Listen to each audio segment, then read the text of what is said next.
بەبوونی جێگای تایبەتی پرسی ڕۆژهەڵاتەوەریەوە زیاتری کاتەکە تەرخان دەکەین بۆ زیاتر دوان و وردەکاریەکانی ئەو بابەتە. هاوپەیمانیەکی دووقۆیی لە نێوان کۆمەڵی شۆڕژێر زەحمەتکێشانی کوردستانی ئێران و حیزبی دموکراتی کوردستانی ئێراندا هەیە. خۆشم لەو بڕوادام کە داڕشتنی سیاسەتێک دەبێت لەسەر ئەساسی کۆمەڵێک بنەمای نەزەری بێ ئەوە جوانی بیر لێکرابێتەوە بە هەموو ئەو دابەشکرانانەشەوە.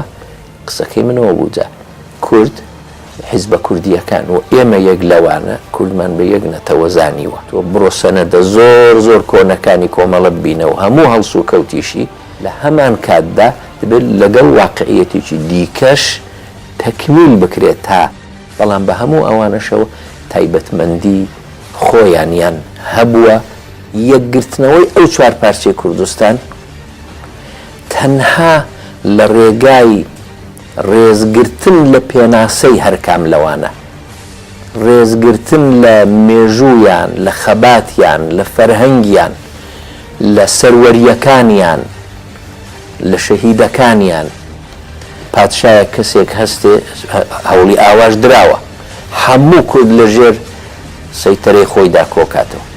ئەم ڕۆزەمانی ئەوانە نەماوە. ئەگەر یەکگرتنێک ببێ کە هیوادارم ببێ هەوڵی بۆ بدەین ببێ دەبێت لە ڕێگای ویست و ئیرادەی ئازادانە و دڵخوازانەی هەرکام لە پارچانەوە و لە ڕێگای بەڕسمی ناسینی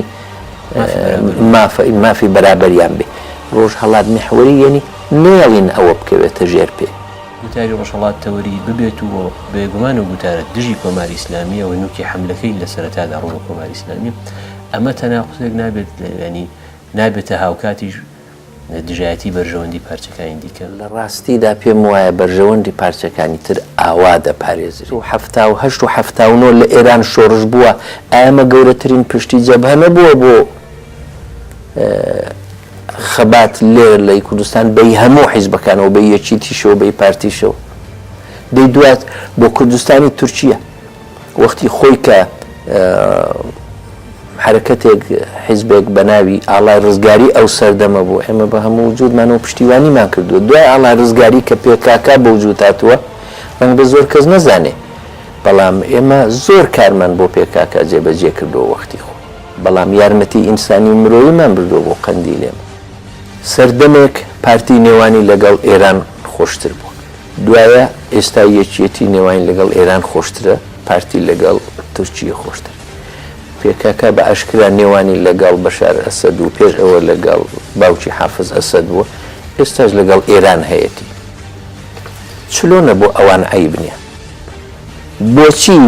بۆچی ئەو پارچانەی کوردستان بۆیان هەیە لە پێناو بەرژەوەندی خەباتەکەیاندا و شۆڕشەکەیاندا و لە ڕووی تێگەیشتنی خۆیانەوە ئەو پەیوەندیانە دابمەزرێن.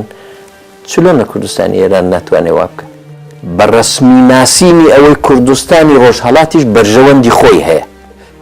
دەڵێم ئەی بۆ حیزبەکانی پارچەکانی دیکە کە بەرژەوەندی تایبەتی خۆیان هەیە و ڕەچاویشی دەکەن و گلێشمان لێیان نییە، بۆ هی ئەوان ناتەبان نییە؟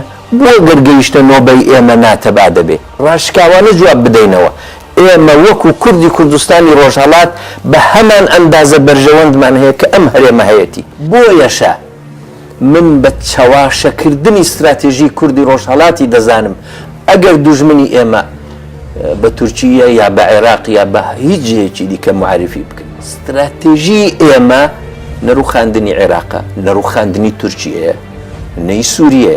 استراتێژی ئێمە کارکردنە دیارەوە بەتەنێ ناکرێت بە کۆمەڵێک خەڵکی ئێران دەکرێت، بەڵام استراتێژی ئێمە دژایەتی کۆماری ئیسلامی ئێران و ئەستاندنی ماف لەوە مافی ئێمە لە تاران دەستێندرێ لە دەستارانی دەرێنی. ئەگەر یەک استراتێژیمان هەیە وەرن بە هەر هەمومان بە ئاڵای هەر چوار دەوڵەتەکە ئاور تێبەردەین و بە هەمومان داوای سەر بەخۆی بکەین. ئەوەش ئازادە لە کوردستانی ڕۆژهەڵات چێت حیزبێکی نییە پێک دێنێ، بەڵام دەبێت هەڵقوڵاوی ئەم کوردستانە و دامەزراو لەسەر بنەمای بەرژەوەند و استراتێژیەکەی خۆی بێ. کۆنگرەی ڕۆژهەڵات نابێت تەنها تەرخان کرابێ بۆ حیزبەکان، دەبێت پڕ بێ لە کەسایەتیەکان، لە نەسلی نوێ لە قەدیمیەکان لە خەڵکی سربەخۆ لە NGOکان لە چالاکانی بواری مەدەنی چالاکانی بوانی ژنان و تا دوایی و من پێم وایە دەنجی کوردی ڕۆژهەڵات لە دنیادا بەرز بێتەوە من وعد دەدەم چاکترین خزمەتە بە شەنگال و کۆبانی چاکترین خزمەتە بە ڕۆژاوا و باشوور و باکوور